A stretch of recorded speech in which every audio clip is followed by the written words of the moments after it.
Hello everyone, Daniel here from the Next Issue Podcast. On today's video, I'm going to be doing a review for the Acolyte Episode 7 Choice. Before I get into spoilers on what happened in the issue, uh, man, this show is so hard it's so hard to talk about uh, because I really want to enjoy everything that I'm watching. And there's a lot of fun stuff here. There's a lot of fun concepts, but it's so inconsistent. I've been watching a lot of people. There's a few people online that I like to watch and hear them talk about this. And the fact that this book, this series, there's a lot of questions that we shouldn't be asking as viewers. By episode 7, we should have some of these answers, or like we shouldn't have to try to jump through hoops to figure out like make the show make sense, right? I think that's part of it.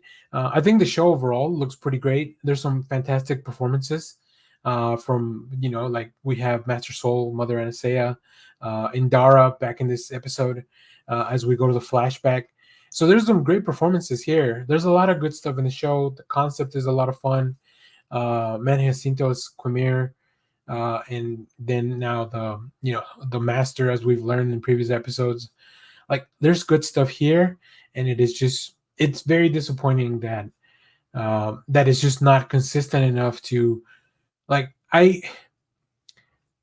didn't know what I was gonna say in this review, which sucks because I want to be, you guys know I want to be positive. I usually like it's pretty hard for me to not enjoy something, and overall I think I'm still enjoying part of the show. It's just like every time I think about like whenever I start to think about it too deep, like well they're doing this wrong, or like this doesn't make any sense. Why are you? And I'm not even talking about them trying to, whatever retcons you may want to call or whatever to the larger star. I'm not even talking about that. I'm just talking about inconsistencies within their own story, which is wild. Um, we'll probably do a full live stream on the Acolyte whenever it's done, so stay tuned for that. But let's just get right into episode 7 real quick, and it's gonna be brief because we are back on Brendok, but we're gonna see the story now from the point of view of the Jedi, and I wish they had just picked one character to see it, probably Soul, to see this through. With the four Jedi, we find out that they're all there because there's a what do they call it? A virgins in the Force in this planet. This planet shouldn't have any life, but it is. So they're investigating. Um, we get to see the first time Soul encounters the girls from the other side. We get to see as he infiltrates, as Soul infiltrates, like all the little, we see different shots of some of the scenes that we saw in the previous flashback. One of the coolest things is we see Mother Anastasia infiltrate Torben's mind. We like whenever she took over his mind in the previous episode, we finally get to see what was going on in there. We also get to see May take her Jedi test, and then also we are told by Indara that the Jedi Council does not want to interfere with whatever's going on here. So interestingly enough, they do bring up once again that very high midichlorians for May. We knew that about Osha, but not May. So I think they want to get the twins to prove that this is a virgin, and so they can complete their mission and finally go home.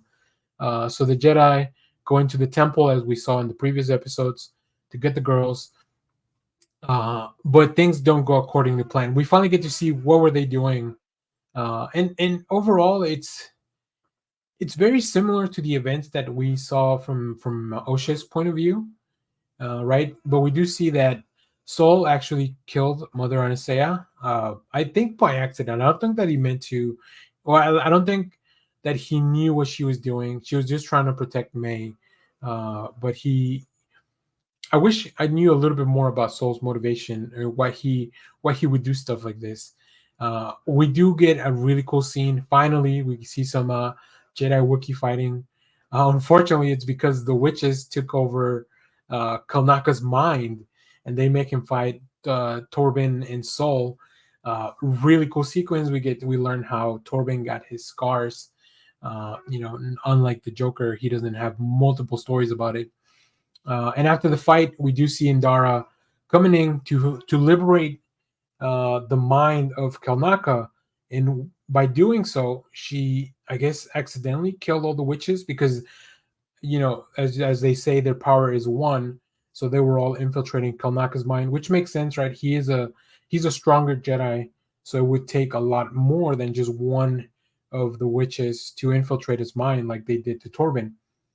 So yeah, we see that it is Indara who chooses to partially hide the truth, and lie to the council, lie to Osha, and it just feels weird. Like I don't know any of the motivations from the Jedi.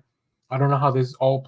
I'm not even sure this all ties into the larger story that we're seeing and the like with Quimir and Osha and May in the present. So I guess I think there's only one more episode, so we'll see how that plays out. Overall, like I said, I really really wanted to love the series, but it's just so inconsistent. Inconsistency is my main issue with the series, and I don't want to have to jump through hoops and play my own game to justify what's happening on the show. That's unfortunate. So if you are enjoying the show, or I mean, I'm glad you are, but let me know, what do you think about this down in the comments. And as always, thank you for watching, everyone. Remember to share, like, subscribe, hit the bell so you know when we go live. That is most Saturdays, 10 a.m. Central Standard Time. Stay tuned. We have more comic reviews, trailer reactions, TV recaps, all that fun stuff in the channel. Thanks for watching.